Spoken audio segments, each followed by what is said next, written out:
I need to see if it fits in this backpack first. A school backpack. People who work in gun shops, what are some red flags you've seen that made you deny a sale? Something I can answer. When I was younger, I landed a seasonal position as a gun counter person at a local gun store. I never actually received a training or anything on when and why to deny a sale.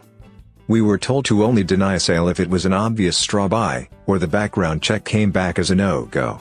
One morning, about 15 minutes after we opened, two females entered the shop. They stood at the door for a moment and I greeted them and asked if they needed help. One of them responded that they were looking for a gun for home defense. I said sure, we had plenty for that purpose. I began to show her some handguns and some 20-gauge pump shotguns.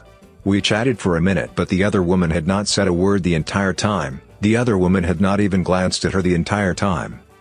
So I asked if she's ever owned or fired a gun before, and she said no.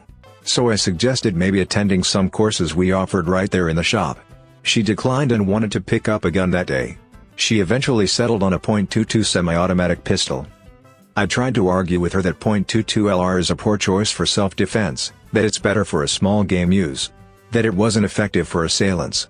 That while deadly, as any firearm bullet is, it was less likely to be a stopping round unless she was able to land precise shots, perfectly, every time. She argued that the .22 was perfect for what she wanted it for.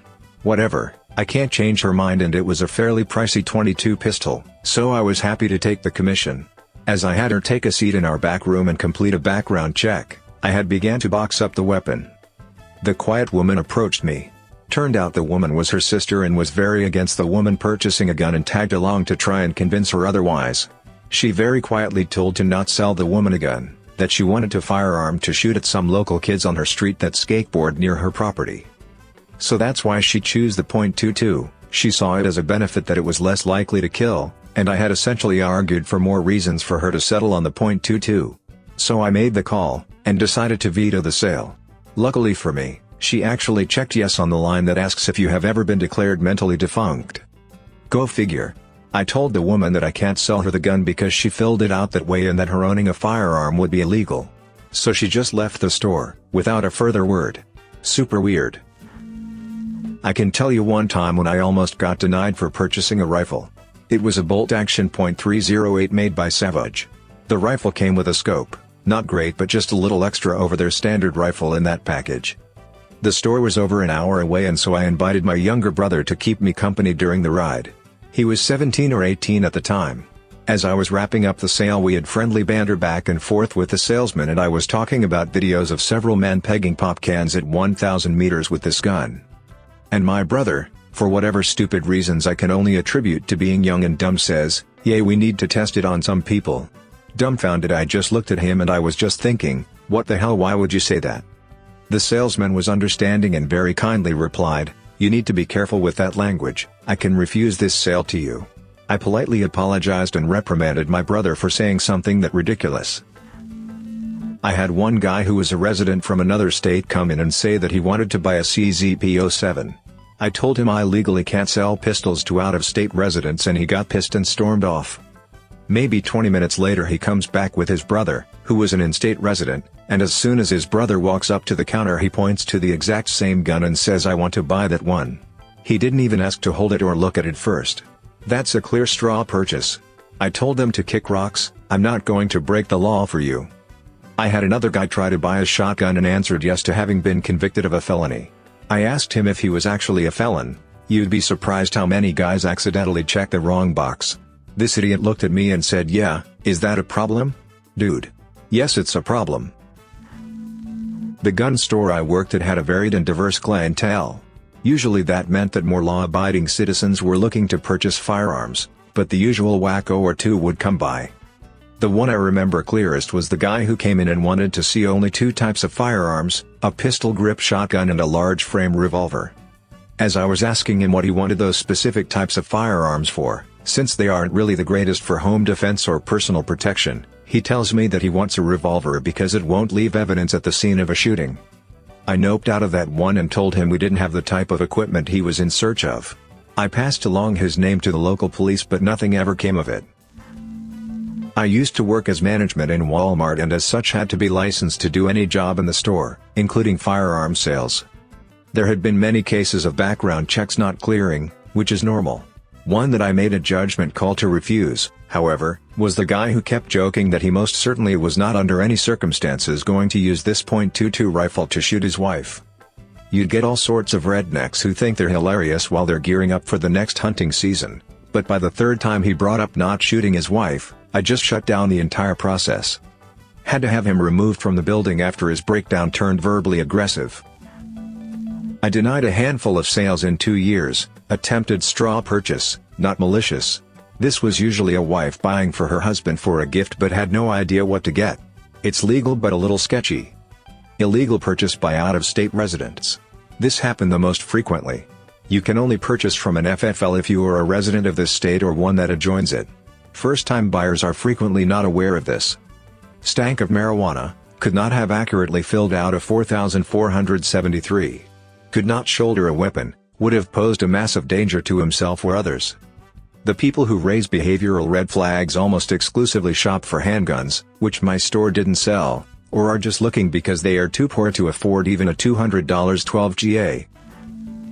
Aside from the many obvious straw sales at my store and several attempts to make purchases with a credit card under the wrong name, and many people who were obviously high or drunk, I almost got through the sale with one guy who wanted to buy a handgun.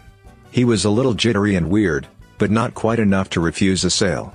But then he started talking about the possibility of the coming apocalypse, and the inevitable race war. He mentioned how every race has committed genocide at some point. He didn't hate any particular race, but obviously we all have to stick together if it comes down to it. I explained that, despite our matching skin tones, he and I were not on the same page. Our store was not going to provide him with a firearm. He actually left without any argument. This was at my old job. So this man comes in at 9:30, 30 minutes before closing. He has his 2 kids with him, and both of them look uncomfortable and won't make eye contact. The man is acting a little strange too, and I feel pretty uneasy about it already, but I chalk all that up to maybe they're just a socially awkward family. So, as we're doing the paperwork, the man is telling me about his life and what all is going on in it currently. Then he says he's divorcing his wife, and starts complaining about all the things he doesn't like about her. His kids still haven't spoken a word or looked up, but they're so uncomfortable at this point that they're constantly shifting their arms and legs. I pretend to keep filling out the form while listening closely to what the man is saying. He mumbles under his breath, almost where I couldn't hear him, "Sometimes I could just kill her." I was an 18-year-old girl, completely alone on that entire half of the store, and I was flipping my absolute crap inside. I pretended not to hear him, and kept filling out the form while actually canceling it. Then I said, "Okay, I'm at the point where I need a manager's approval for the form to go through. 1 second and let me get him and get the gun out of the back room." So I go to the manager's office, and I tell my manager, "There's a man wanting to buy a gun, and I think he's going to kill his wife with it." He says, "Okay, let me handle it and you stay in here until I come back." By the time he comes back, it's already half an hour past when my shift ended. He said he had to get the police to escort the man out of the store, and I believe he was arrested, but I can't entirely remember since it was a good many years ago. That memory still scares me, because what if I hadn't have heard him? I was the only thing standing between him buying a gun at night to shoot his wife. I still wonder about whatever happened to them. I used to sell firearms when I was in college. Only a few years ago though. 2016 to 2018. There were a few times where I denied people that weren't already denied by the next check. Probably the most absurd was a guy asked me what gun will have the most blowback if somebody comes in my house. I want to see him fly in another room like the movies. That was an auto deny for me, and contacted my manager. Not sure what happened after that. Usually we would call all the other gun stores in the area, within an hour-half drive, and share information. Another one was a younger guy came in and asked, "Would you recommend this gun for suicide?" while filling out paperwork. I denied him as well and reported it to my manager like the one above. The majority of people that will be denied, already know they can't own guns, don't both. This kind of surprised me when I started, although denies would have been way more frequent. I've overheard a coworker working the firearms department be asked, "I need to see if it fits in this backpack first." A school backpack. Cue me standing behind him and waving at my coworker silently with that "do not pass go, do not collect $200, wave you do with your hands" kinda crossing, shaking my head, mouthing "no no, hell no." He didn't get sold anything, And the store owner alerted the ATF and FBI after we briefed him on what happened. No idea what happened to him, but CCW or not, he wasn't getting a gun from us.